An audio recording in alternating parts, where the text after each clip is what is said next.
Hi,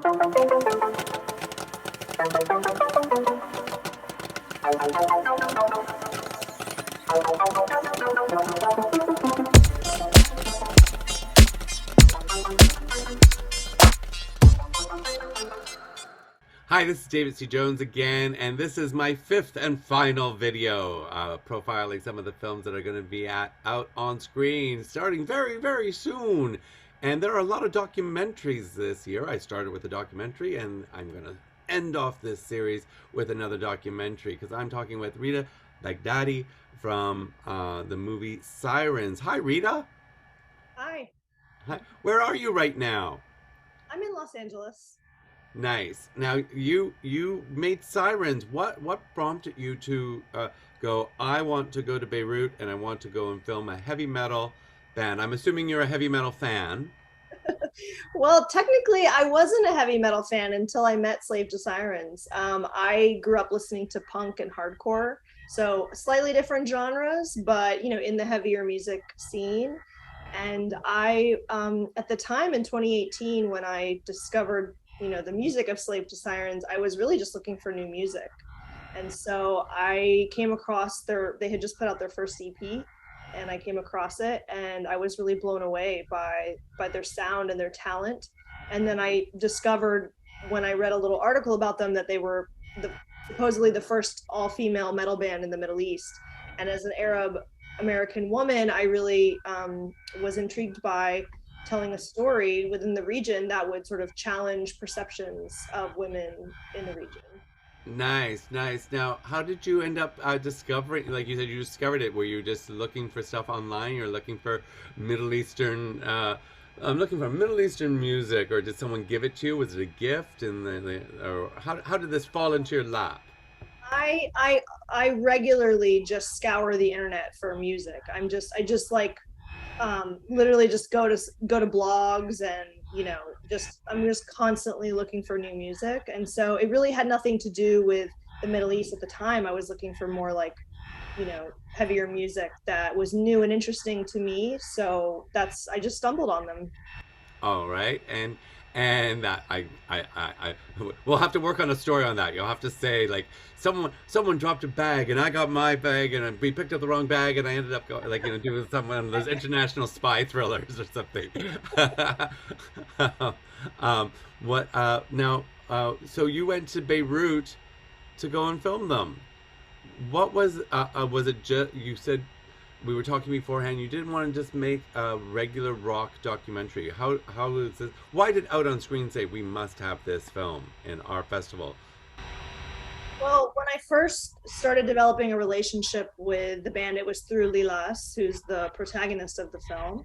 And we really connected just as, young women. I sort of saw her as like a younger me, or like like a younger sister. And so we sort of connected on a personal level. And she invited me to come to Beirut and stay with her and her mom and her brother in her house. And I met the rest of the band. And, you know, it really took, I mean, we filmed for 3 years, so ultimately, yeah, like I didn't Three know. years. 3 years. Yeah. So you really have to go with the flow. A lot of things happened.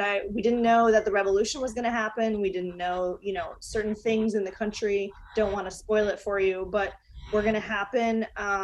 And I didn't know what the story ultimately was going to be about, but I knew that I wanted to tell, a story that went deeper than just a rock doc, as you said, something that could be a little bit more intimate, and something that people could relate to, and that maybe it could help shift perceptions of the region. I just sort of, grew up in post 9/11 America. As an Arab person, I was really negatively affected by the stereotypes, the harmful stereotypes. So all these things were swirling in my head, and you know just years and years and years of dreaming of making a film like this. But ultimately I kind of had to go with the flow of what the footage was telling me and what the film wanted to become.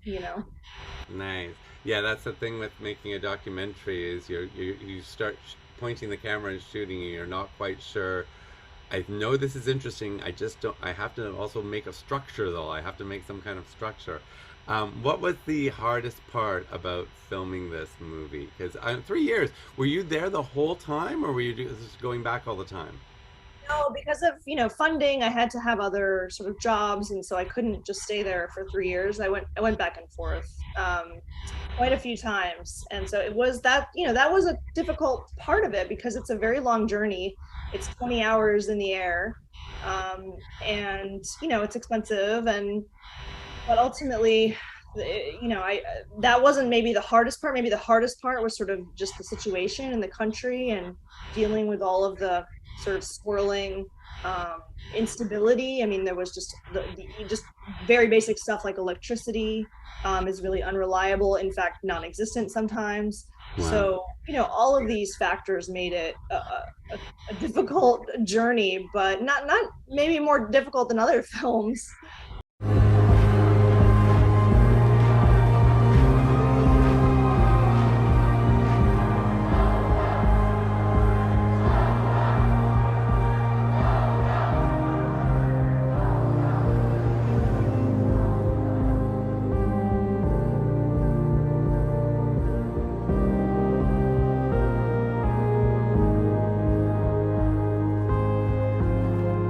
Sirens, you guys ready?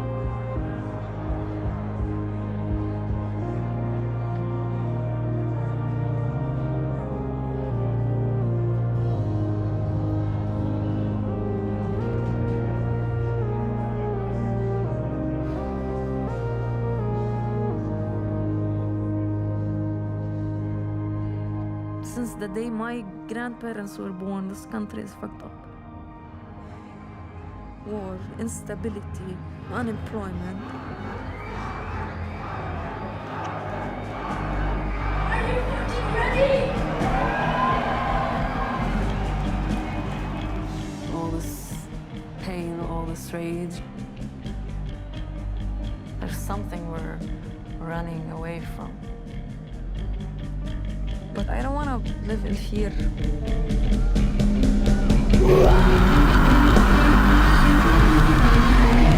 Okay, well this sounds fascinating. So now you get to do you get to do your elevator pitch. You remember there's all these people who are now getting all excited that Out on Screen Festival is coming up. So they're looking at all the different films. There's dozens and dozens of different films, and they look at Sirens and they go, So you had to do pitches to get funding for this. So I want a rock and roll pitch why they should come and see your film. Because your film, I don't know if you know this, you are screening in a theater as well as online. The festival has two components, in theater and online. So you're actually one of the films that's doing both. Right. So, Rita, it's up to you. Convince these people to go see your film. Well, I hope you'll go see it in a theater because Sirens is an explosive documentary about Lilas and Shery, the co-founders and guitarists of the Middle East's first all-female band, as they wrestle with friendship, sexuality, and destruction in their pursuit of becoming thrash metal rock stars. That sounds, if that doesn't convince the people, I don't know what will. Excellent, Rita. Thank you so much for taking a little bit of time out of your busy, busy day, jet setting around the world. And I hope, will you be able to come to Vancouver for the screening, or you're like, I've been out of the No, screenings? unfortunately, I can't. Nice. Well, we'll let you know how it goes. Thank you so much, Rita. Have a great, great day. I'm looking forward to seeing the reaction to your film. Thank you so much for having me.